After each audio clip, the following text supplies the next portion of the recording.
Ujian pertama bagi pelatih kepala timnas Indonesia, John Herdman, datang bahkan sebelum ia melakoni laga debutnya. Ketua Umum PSSI, Erick Thohir, secara terbuka memberikan tantangan kepada Herdman untuk membuktikan kapasitasnya dalam meracik strategi saat skuad Garuda menjadi tuan rumah FIFA Series 2026.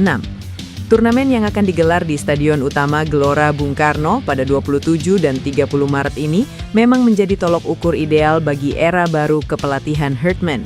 Timnas Indonesia akan menghadapi lawan-lawan dari 3 konfederasi berbeda dengan gaya main yang sangat beragam, yaitu Saint Kitts and Nevis, Bulgaria, dan Kepulauan Solomon. Erick Thohir menilai variasi karakter inilah yang akan menjadi ujian sesungguhnya bagi kemampuan sang pelatih baru. FIFA Series 2026 memang akan menjadi sorotan utama publik sepak bola tanah air. Kemampuan Herdman dalam membaca kekuatan lawan dari berbagai konfederasi, meramu taktik yang tepat, dan yang terpenting, membangun identitas permainan yang jelas bagi skuad Garuda akan dinilai dalam 2 pertandingan tersebut. Erick pun menaruh harapan besar pada pundak pelatih asal Kanada itu untuk bisa memulai eranya dengan langkah yang positif. Saya berharap timnas di era pelatih baru ini bisa memanfaatkan ajang tersebut untuk membangun kembali kekuatan timnas Indonesia. Tutup Erick. Angin segar datang untuk timnas Indonesia. Bek jangkung Elkan Bagot kembali membuka peluang mendapat panggilan dari pelatih John Herdman setelah namanya masuk dalam rencana skuad Ipswich Town hingga akhir musim 2025-2026. Keputusan penting diambil pelatih Ipswich, Kieran McKenna. Juru taktik asal Irlandia Utara itu memastikan Elkan tetap menjadi bagian dari The Tractor Boys, meski sebelumnya sempat muncul wacana peminjaman pada Desember 2025. Kepercayaan itu menjadi sinyal positif bagi Elkan, yang terus berproses bersama Ipswich. Meski pada musim 2025-2026, ia belum tampil di kompetisi kasta kedua Liga Inggris yang dikenal dengan nama EFL Championship, keberadaannya tetap diperhitungkan di skuad utama. Ketika Elkan mulai mendapatkan menit bermain reguler bersama Ipswich, peluangnya untuk kembali memperkuat timnas Indonesia tentu semakin besar. Apalagi Herdman membutuhkan kedalaman skuad untuk agenda FIFA Series maupun Matchday internasional berikutnya. Elkan sendiri masih terikat kontrak bersama Ipswich hingga 2028. Ia terakhir kali membela timnas Indonesia pada 28 Januari 2024 di babak 16 besar Piala Asia 2023. Kini, dengan situasi terbarunya di klub, harapan masyarakat tanah air untuk melihatnya kembali berseragam merah putih semakin terbuka lebar. Pelatih timnas Indonesia, John Herdman, dijamin bahagia saat ini.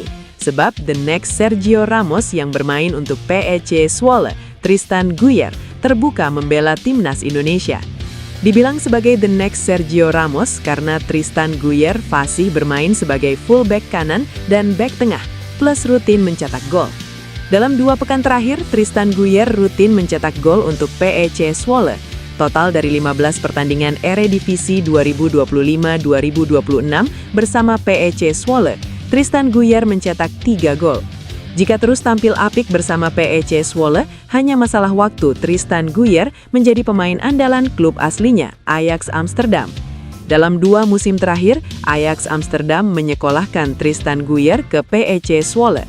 Jika tidak cedera, Tristan Guyer selalu menjadi bek andalan PEC Zwolle. Medio Maret 2025, Tristan Guyer diwawancara media Belanda Football Premier. Ia mengaku terbuka membela timnas Indonesia suatu hari nanti. Jika Tristan Guyer benar bergabung, betapa kuatnya lini pertahanan timnas Indonesia. Entah dalam pola 3 atau 4 bek, Tristan Guyer bisa diandalkan pelatih timnas Indonesia, John Herdman. Kabar terbaru datang dari salah satu pemain keturunan Indonesia yang merumput di luar negeri, yakni Luke Fikri. Melansir dari akun Instagram @arsiptimnas, pemain keturunan Indonesia-Australia ini mengakui dalam sebuah wawancara bahwa dirinya sudah menjalin komunikasi dengan induk Federasi Sepak Bola Indonesia atau PSSI perihal peluang dinaturalisasi dan membela timnas Indonesia ke depannya. Kabar diminatinya pemain yang juga mantan punggawa timnas Australia U20 ini memang dalam sebulan terakhir menjadi pemberitaan hangat di media-media Indonesia. Pasalnya, pemain yang berposisi sebagai winger dan penyerang ini secara terbuka mengakui jika dirinya berkemungkinan membela timnas Indonesia di kemudian hari. Belum lagi dirinya yang berkarir bersama klub Liga Australia, yakni MacArthur FC, juga dianggap sebagai aset jangka panjang klub dan rutin bermain reguler di kasta tertinggi sepak bola Australia, yakni A-League. Di sisi lain, kehadirannya di Timnas Indonesia tentunya diharapkan bisa menjadi tambahan amunisi di lini depan yang memang dalam beberapa laga terakhir masih menjadi kelemahan utama skuad Garuda.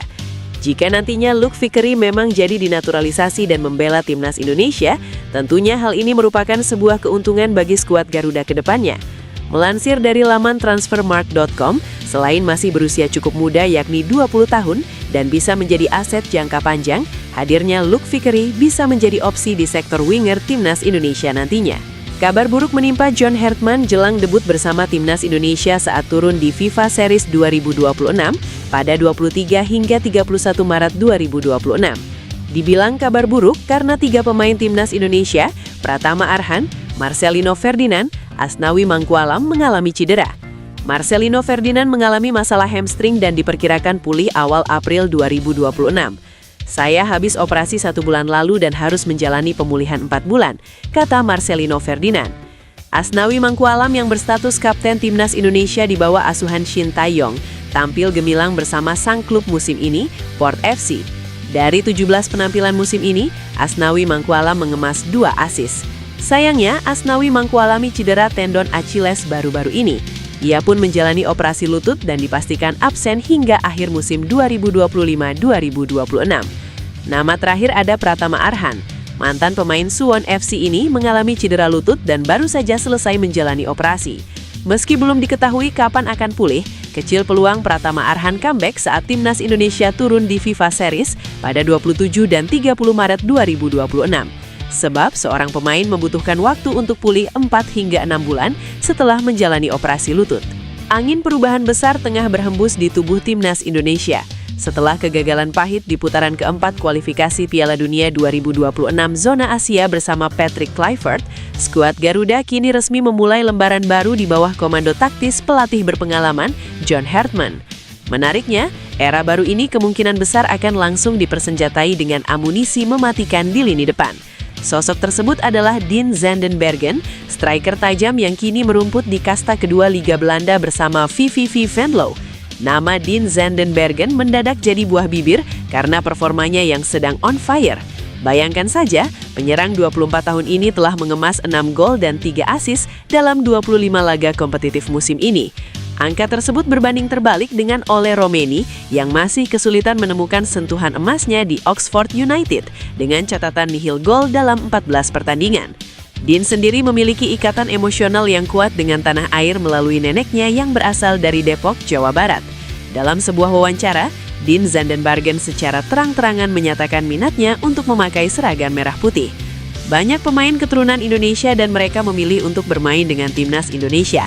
Dan ya, pasti akan menyenangkan jika saya bisa main untuk Timnas Indonesia, ujar Dean Zandenbergen dalam wawancara bersama YouTuber Yusa Nugraha pada 2000. Publik sepak bola tanah air kini tengah menantikan debut resmi pelatih berkebangsaan Inggris, John Hartman, dalam ajang FIFA Series 2026 di Jakarta. Pertandingan yang akan digelar di Stadion Utama Gelora Bung Karno pada akhir Maret mendatang tersebut menjadi panggung perdana bagi sang arsitek baru. John Hartman langsung dihadapkan pada tugas berat untuk meracik kekuatan skuad Garuda saat menjamu tamu dari 3 konfederasi sepak bola dunia yang berbeda. Skuad Garuda dijadwalkan menjajal kekuatan Bulgaria dari Eropa, Kepulauan Solomon dari Oseania, serta perwakilan Karibia, yakni Saint Kitts and Nevis. Perbedaan gaya bermain lintas benua ini menuntut John Hartman untuk memiliki fleksibilitas taktik yang tinggi dalam waktu persiapan yang relatif singkat. Setiap laga akan menjadi simulasi adaptasi cepat bagi para pemain untuk merespons instruksi pelatih di tengah perbedaan ritme permainan lawan. John Hartman ditantang untuk bisa mengubah pendekatan strategi timnya secara instan, guna merespons dinamika permainan yang sangat variatif tersebut.